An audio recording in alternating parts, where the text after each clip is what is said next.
Paz do Senhor, meus irmãos, em Cristo Jesus, muito obrigado por vocês estarem aí. Parabéns a você que está interessado no conhecimento da Palavra de Deus. Hoje nós estamos na lição 3, nossa revista da Betel, dominical, né? Essa lição fantástica, maravilhosa, lição 3. O tema é Joel, mensagem de juízo, um chamado ao arrependimento e promessas. E você, meu irmão, minha irmã, que está aí presente, parabéns por estar aí. E eu quero convidar, se você ainda não se inscreveu no canal, inscreva-se no canal, dê seu like, seu joinha e compartilhe com mais pessoas. Vamos divulgar o evangelho.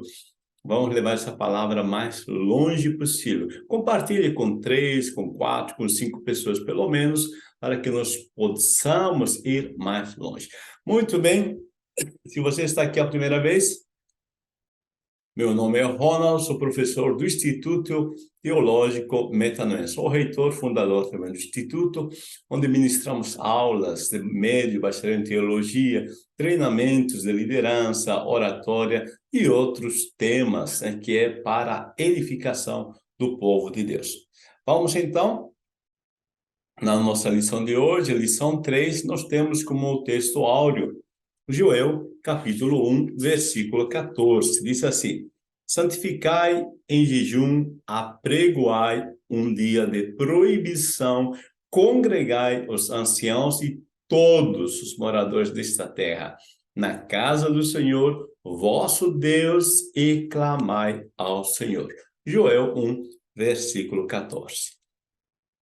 A verdade aplicada disso é o avivamento bíblico é precedido de arrependimento genuíno, quebrantamento e oração. Olha só, avivamento bíblico é precedido de arrependimento genuíno, quebrantamento e oração. Bom, 3 objetivos que temos neste tema de hoje: apresentar o cenário da mensagem do profeta Joel, destacar a mensagem do profeta Joel e ressaltar lições do profeta Joel para os dias de hoje, ok?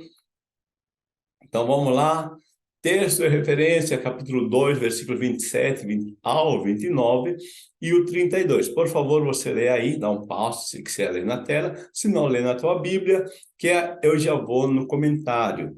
A introdução diz assim: o arrependimento sincero é a mudança de vida, são a base da genuína espiritualidade. No livro do profeta Joel, encontra-se esse chamado, e por isso ele é conhecido como o profeta do avivamento, certo?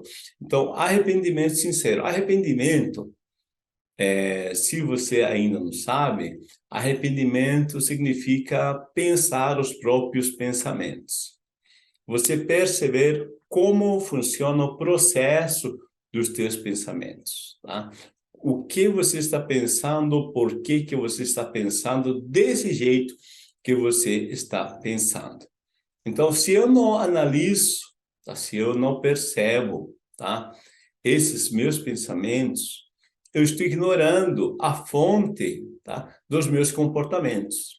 Porque nós nos comportamos do jeito que nos comportamos só porque temos um processo de pensamentos e sentimentos. Isso é automático, intuitivo, mas funciona assim. O cenário da mensagem do profeta Joel, conhecendo um pouco mais o profeta, a invasão dos gafanhotos, a necessidade urgente de arrependimento. Vamos lá então no 1. Joel profetizou numa época de grande devastação em toda a terra de Judá. O contexto histórico de Joel apresenta um tempo de calamidade, decorrente de uma destruidora praga de gafanhotos e de uma grande seca. A religião já se caracterizava por um notável formalismo. Olha só, se você começa a perceber, todo o Antigo Testamento, na verdade, não só o livro de Joel, mas aqui em Joel, vamos ver isso mais claramente. O que acontece? Quando o profeta mostra o contexto histórico e associa à religião, ele nos mostra claramente uma visão que nós chamamos na teologia de visão sistêmica. A visão sistêmica é uma visão que enxerga todo o sistema por inteiro. Um sistema, o que é um sistema? É um organismo, igual nosso corpo. Nosso corpo é um sistema, tá? Um sistema, ela tem suas partes, e quando uma das partes não está bem, as outras sofrem junto. Então, quando Joel nos mostra uma destruição de gafanhotos assolando a nação, ele olha, diz, o que está acontecendo nesse mundo espiritual que está reverberando nesse mundo natural. Ou o que está acontecendo aqui no mundo natural que está influenciando, tá? Ou está afetando o relacionamento no mundo espiritual, tá? É muito importante que nós aprendamos com a palavra de Deus a ter essa visão sistêmica, uma visão do todo. Conhecendo um pouco mais o profeta. O nome Joel significa o Senhor é Deus.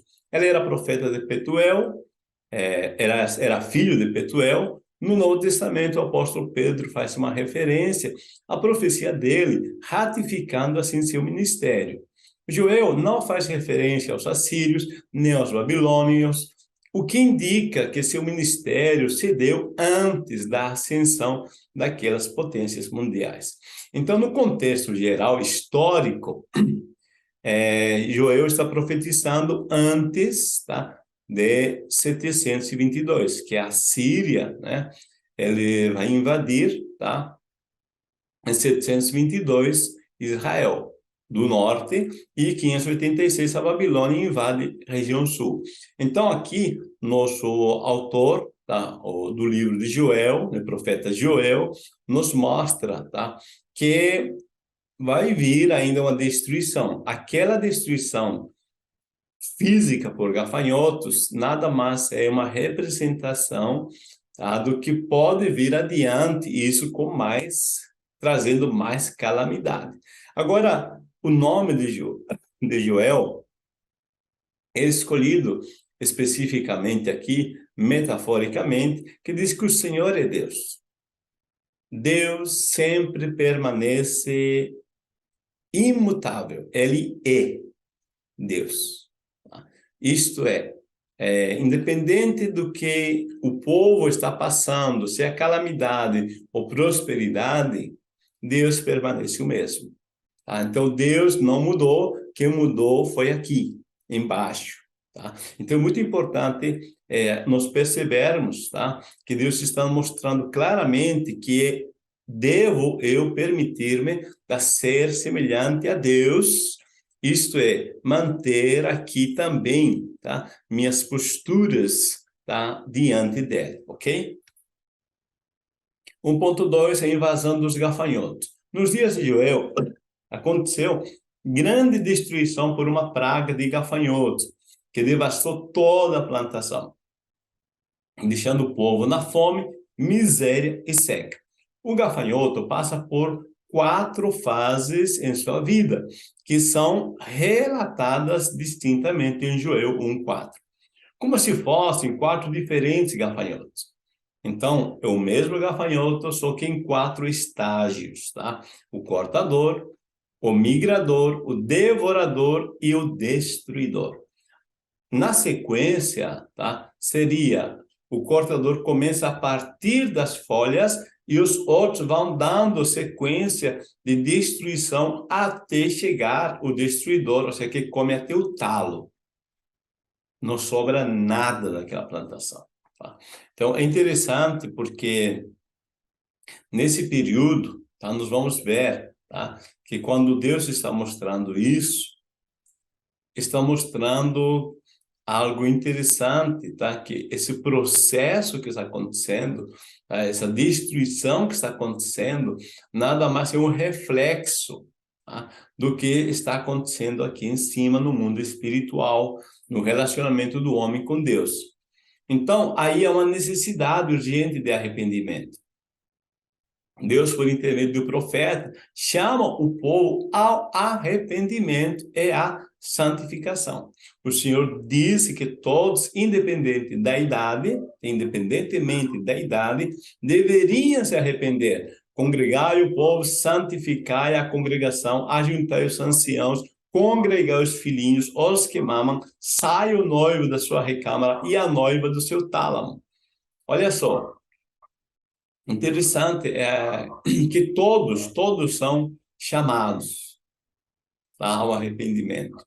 Não importa se é velho, se é criança, se acabou de casar ou não, tá? Porque se você já leu o Antigo Testamento, dentro da lei, tá? Êxodo, Números, Deuteronômio, Levíticos, você vai ver, tá?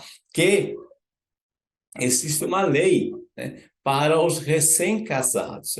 O recém-casado ele não poderia ser interferido a sua vida de lua de mel, tá? Nem que houvesse guerra, ele não ia para a guerra.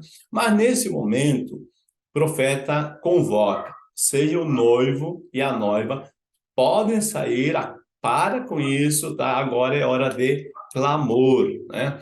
Então, também deveriam guardar na memória como o pecado traz graves consequências. É interessante porque Deus nos mostra algo trágico para que nós possamos guardar mais claramente em nossa mente, assim, tá? É isso que causa o pecado. Então, o pecado gerou isso. Lembre-se sempre de se lembrar que o pecado traz destruição. Essa é a mensagem de Deus. Registrem isso, tá? Para a memória, tá? Porque nós, às vezes, na hora da prosperidade, na hora do auge, da felicidade extrema, esquecemos que o pecado traz consequências negativas, tá? Então, Deus disse, registre isso. Tá? É importante não registrar no coração, na nossa mente, tá? Como o pecado é destruidor. A necessidade urgente de arrependimento, ainda eu quero comentar o texto, veja o processo, como funciona. Convertei-vos a mim de todo o vosso coração e com jejuns, ou físico, tá? Com choro, com pranto, e rasgai o vosso coração e não as vossas vestes. Olha como interessante aqui essa forma que Deus está dizendo, porque é muito fácil eu demonstrar externamente um comportamento de arrependimento. Eu vou rasgar minha roupa, como eles faziam antigamente, colocavam um pano de saco, né? Demonstrando arrependimento. Tá? Mas é muito fácil rasgar as vestes. O desafio, o que é desafiador, é rasgar o coração. Porque comportamentos são resultados daquilo que cultivamos no coração. Então, perceba que diz, convertei-vos a mim de todo o vosso coração. Então, quando eu examinar aqui, tá, meu coração, que motivações eu tenho para pecar, o que sentimentos eu estou abrigando aqui, que desejos eu estou abrigando aqui no peito, no coração, tá, que estão me levando a ter comportamentos pecaminosos, tá? Somente quando eu começar aqui dentro a mudança, tá, vai ter mudança aqui fora.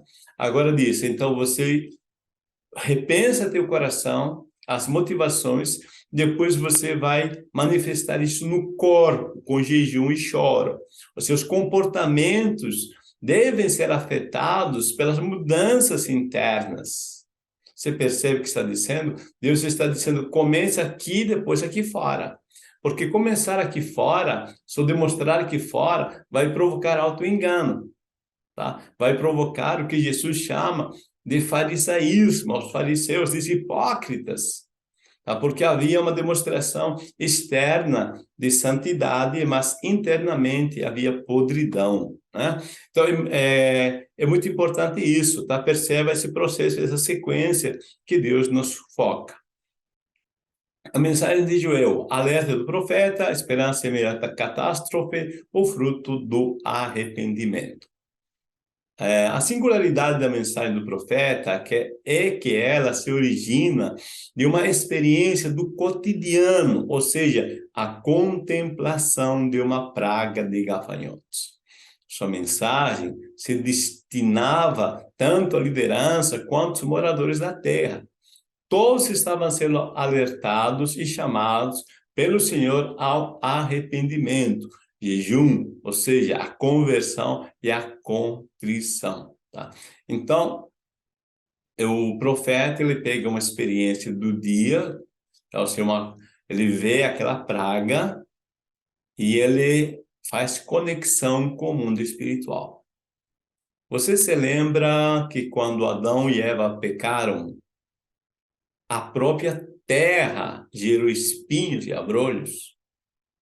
Você percebe que o que nós fazemos aqui, o pecado, tá, lamentavelmente, influencia ou contamina o lado externo da nossa vida também. Tá? Então, a palavra de Deus, tá, ela nos mostra, tá, como é danoso o pecado, como traz prejuízo. Tá? Esse é um pensamento que Joel está deixando claro. O alerta do profeta. Joel descreve que o país lamenta como a virgem que está cingida de saco pelo marido da sua mocidade. Então, o Joel compara, né, a lamentação como a virgem que está cingida de saco pelo marido da sua mocidade. Ou seja, isso é fundamentado na lei, né, que nós falamos, tá? Está em Joel 1:18, tá? Está aqui, deixa eu arrumar para você aqui. Vamos arrumar ao vivo mesmo aqui, tá? Em Joel, né, 1:18, ok? Então, é interessante, tá? Quando nós, tá? Vamos prestar atenção, né? Que na lei eu disse para vocês que um recém-casado não deveria ir para a guerra. Aqui está dizendo, olha, houve guerra, morreu o marido. Tá? Aquela mulher morreu sem ter descendentes. Tá? E isso era considerado uma desgraça, né? Dentro do contexto, tá? De Joel. Tá? Então, Joel, capítulo 1, versículo 8. Tá? Vamos corrigir de novo, né? Não é ele. Tá? Aqui não é aliás. Tá? Como 18. Ok, agora sim, Joel 1:8, ok? Então, veja, tal é a tristeza que todas as árvores do campo se secaram e a alegria se secou entre os filhos dos homens. Você percebe mais uma vez que o autor está dizendo, quando aqui não está bem, aqui fora não está bem. As árvores do campo se secaram, a alegria se secou. Tá? Veja que um está conectado com o outro. Quando eu estou triste, né, quando o ser humano está triste, parece que tudo aqui fora está ruim. Tá? Isso é interessante, né? Porque como nós estamos nos sentindo, é assim interpretamos a vida. Mas em seguida faz um apelo à conversão. Será que, ao olhar para o país devastado, aquele povo vai reconhecer que precisa se voltar para o Senhor? Daqui é o momento de nós pensarmos, como eu interpreto a dor? Tá? Porque, às vezes, a dor faz que alguém saia do seu ponto e vá adiante. Mas, às vezes, essa dor faz que a pessoa se desvie da presença de Deus. Em Apocalipse, você vai ver que as pessoas, diante da grande dor, da grande tribulação, elas vão blasfemar de Deus. Então, aqui, é uma questão. Como eu estou interpretando a minha dor? Como estamos interpretando aquilo que é desafiador? Eu estou interpretando como um castigo de Deus, como uma desgraça, ou estou interpretando como um aprendizado na minha vida para eu tomar decisões diferentemente? Bom, esperança em meio à catástrofe. A segunda parte do livro do profeta Joel é uma mensagem de esperança, o derramamento do Espírito Santo. Depois de toda aquela desolação, a consolação do Senhor chegará. O Novo Testamento ratifica estes versículos ao se referir ao Pentecoste. E a presença é a ação do Espírito Santo, resulta em profecias, sonhos, visões, que são modos próprios do agir de Deus no Antigo Testamento. Veja, quando nós pensamos nos sonhos, tá? Profecias, visões, né? É importante que nós percebamos que quando alguém, né, ele não tem, veja, tudo isso está entrelaçado, profecia, sonho e visão, tá? Se a pessoa não tem profecias ou sonhos, visões, o que é profecia? É a visão do futuro, tá? Quem não tem sonhos, não vive. Quem não tem visões do futuro, ele perece. Veja que o texto nos diz em Provérbios 29:18, não havendo profecia, o povo perece. Porém, o que guarda a lei, esse é bem-aventurado. Profecia, tá? A profecia é uma visão do futuro. Deus mostra o futuro, Deus revela o futuro. Se eu não tenho uma visão do meu futuro, não tenho esperança no presente. Olha só, se alguém não tem visão clara do seu futuro, tá? Se não tem visão do seu futuro, não tem esperança no presente, logo não tem forças no presente. Não havendo profecia, o povo perece. Ou seja, não ter uma profecia, uma visão do futuro, pode levar à morte. Quantas pessoas entram em depressão profunda, outras até se suicidam, porque não veem um futuro promissor. Mas quem vive, olha só o que o autor nos está dizendo, tá? O autor quer dizer o sábio Salomão, tá? Mas quem vive os princípios da lei, ou seja, porém, o que guarda a lei, estou parafraseando, tá? Explicando aqui, tá? Quem vive esses princípios da lei tem essa visão presente que gera a felicidade contínua. Veja, porém, o que guarda a lei é ser bem-aventurado. Guardar a lei aqui está falando dos princípios, porque na palavra de Deus estão os princípios. Esses princípios da palavra de Deus nos dão uma visão de futuro claramente. Tá? E isso vai gerar em nós o que é chamado de bem-aventurado. Tá? Então, quando eu tenho visão do futuro, porque eu estou guardando os princípios da palavra de Deus, eu tenho felicidade contínua. Dá para você perceber isso claramente, né? Vamos lá? O fruto do arrependimento. O arrependimento sincero move o coração de Deus para mudar o quadro de tristeza que veio em consequência do erro em alegria. O Senhor teve misericórdia do seu povo para honrá-lo, mostrar o seu zelo. Eis que você envia o trigo e o mosto, o óleo, e deles sereis fartos, e vos não entregarei mais ao opróbrio entre as nações. O que está dizendo? Quando eu mudo a semente, a minha colheita muda.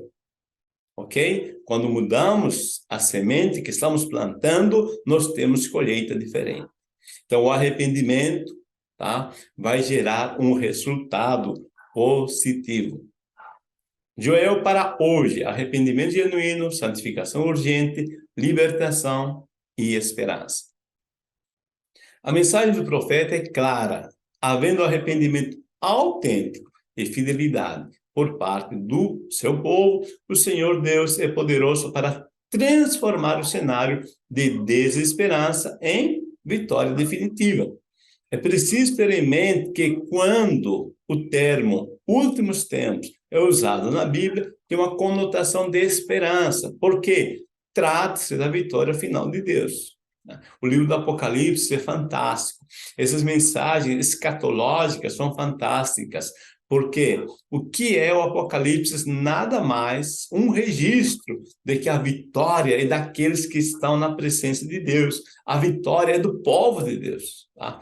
Vitória final é muito claro no Apocalipse. Então, nos últimos tempos, tem vitória te esperando, tá? Prevaleça, permaneça, né? Que Deus vai agindo.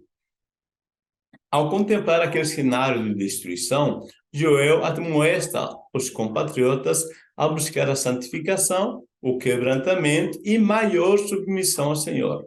Santificai o jejum, apregoai um dia de proibição, congregai os anciãos de todos os moradores da terra na casa do Senhor, vosso Deus, e clamai. Né? Então, mais uma vez, tá?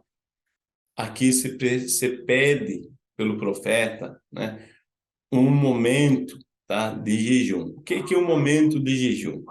O momento de jejum é o momento de estar a sós com Deus em contemplação interna, em momento de pensar, tá?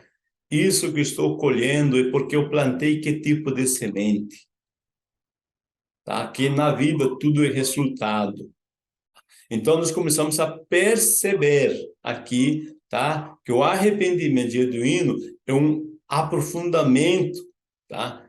De nós fazermos uma análise profunda do nosso coração. Esse é o quebrantamento e submissão ao Senhor. A falta de santidade emperra, amarra, desacredita a igreja. Ela se torna o maior impedimento para a ação de Deus na história. Nada pior do que uma pessoa que se diz cristão viver uma vida mundana e compactuada com o pecado. Eu serei para vós pai, pois que tais promessas temos, purifiquemo-nos de toda a imundície da carne e do espírito, aperfeiçoando a santificação no temor de Deus. 2 Coríntios, capítulo 6, 18 e capítulo 7, versículo 1. Tá? Por que eu coloquei isso? Porque disse a santificação é urgente. Veja, o apóstolo Paulo nos motiva que o capítulo 6, versículo 18, é o último versículo, tá? Do capítulo 6, aí entra o capítulo 7. Lembro vocês que essa divisão de capítulos não vem dos originais, foi criado, né? Logo depois, em 1500, 1600, por aí, que foi criado essas divisões em capítulos, versículos, para nós fazermos uma leitura mais visualizada, de uma forma mais sistemática.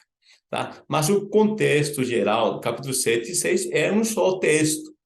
Então, quando disse, eu serei para vós, pai, aqui é uma motivação. Está dizendo, quem é filho, tem relacionamento de filho, vive em santificação. Tá? A santificação, para nós, é para nós termos um momento com o pai, de relacionamento pai-filho. Eu serei para vós pai.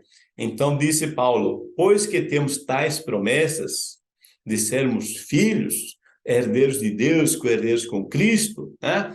Purifiquemos de toda imundícia, agora, da carne e do espírito, aperfeiçoando a santificação no temor de Deus. Então, da carne aqui se refere da parte dos comportamentos e das partes internas, invisíveis. O espírito, no caso, é uma referência geral, né? Todo nos processos de pensamento e sentimentos, tá?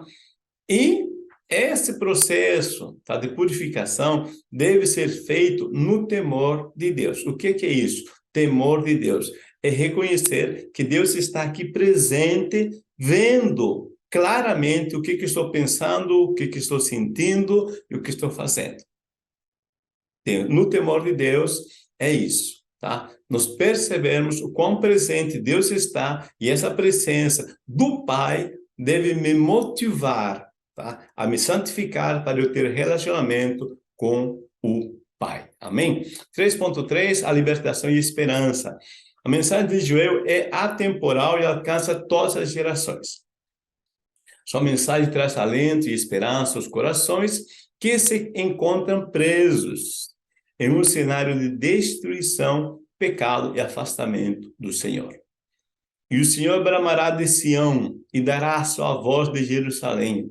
E os céus e a terra tremerão, mas o Senhor será o refúgio do seu povo e fortaleza dos filhos de Israel. Veja, vai vir a destruição, tá? O povo não quer se arrepender, mas quem se arrepende vai ter o quê? Refúgio. Vai ter a proteção de Deus, né? A fortaleza, tá? Então, aqui é uma promessa. Se nós decidirmos, tá? Ter um compromisso de relacionamento pai e filho, em santificação, o Senhor será nosso refúgio. Talvez os problemas venham, tá? E até mesmo nos abalem, tá? Mas nós poderemos ter descanso, sabendo que Deus está no controle de tudo. E como filhos, tá? Nós estamos nesse propósito e tudo que ocorre, diz o apóstolo Paulo, tudo contribui para o bem daqueles que andam segundo o propósito de Deus, segundo daqueles que o amam, né? Ok? Deus abençoe, meus irmãos. Nós falamos, apresentamos o cenário da mensagem do profeta Joel, destacamos a mensagem do profeta Joel e ressaltamos lições do profeta Joel para os dias de hoje. Meus amados, Deus vos abençoe. Desejo uma boa EBD para vocês. Paz do Senhor.